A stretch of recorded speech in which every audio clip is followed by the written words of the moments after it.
provide emergency shelter and long-term shelter for single women without children, so unaccompanied women and transgender individuals. Every night in just the Denver metro area, there are at least 810 single women or transgender individuals who have nowhere to go.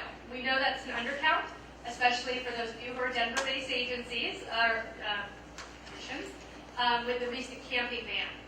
We provide 53 women a night on average, a safe place to stay, where they have a bed, showers, and they receive meals, and they're also part of the community. Provide basic shelter, basic human needs, but you also provide steps to stability. And I'm going to let Carlene talk a little bit about her story briefly, and if you have questions. Hi, my name is Carlene Joseph, and I've been a guest at the Delores Project since March. Interestingly, before March, I didn't consider myself to be homeless. I had to fill out some forms when I first became officially homeless, and I kept filling out these forms and saying, I've been homeless for 2 days, not realizing that I'd spent 16 months couch surfing from friend to friend to friend, and that technically I've been homeless for almost 2 years.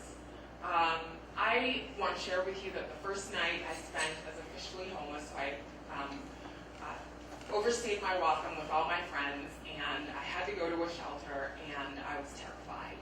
And I stayed my first night at the Overflow Winter Shelter. I was terrified. We were on little mats on the floor.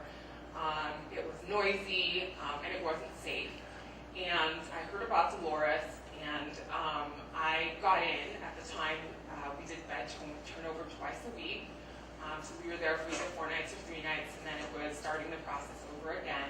It took me about 3 weeks to get a program bed in the Steps to Stability program there. And I was extremely happy. It's one of the best shelters in the city. It's clean, it's safe.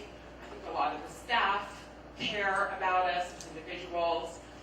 The whole stereotype about a particular person that becomes homeless, I hope that I can shatter that myth for you, because we don't all have the same stories. We don't all have the same challenges. We haven't all been faced with the same traumas. It's hard for me to come to terms with being homeless. I try to stay non-judgmental when I deal with the other women who I'm living with there, because I know that my path in life, I never would have considered myself ever to have reached this point in my life. I'm here in the U.S. without family. I have a master's degree in counseling psychology. I've worked in the field of mental health for many years, but was always, like people say these days, you can sometimes be one paycheck away from losing your home and losing your job or whatever it is, and that's a circumstance that I found myself in. I also was on medical leave from my job and then got terminated because I was on medical leave.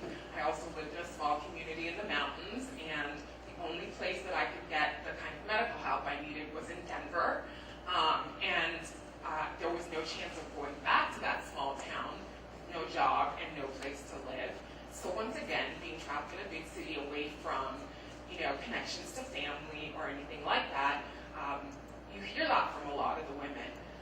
Also, I want you guys to know that a lot of the women don't choose to be homeless. There's a lot of mental illness, serious mental illness.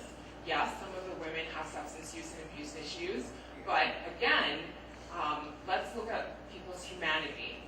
When I'm in the residence with the other ladies, we laugh, we cry together, we support each other. This whole idea that people like being on the streets, that's not accurate. I just told Carrie I'm in a little corner where there are 6 of us, and we don't have any turnover in our corner. We all have program beds, and we've come to care about each other a lot. So an ambulance pulled into the parking lot last night, and one of our little corner mates came running in to make sure that we were all okay and that we weren't the ones that they had called the ambulance for. So, there's a lot of compassion, there's a lot of empathy, and there's a lot of safety at Delores. So I would encourage you all to support this program because it's doing a lot of good in the community. Thank you.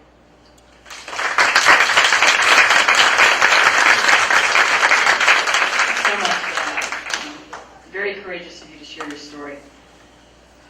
Oh, that's why we do this. Okay? Who had tears? Me. That's why we do this. To help.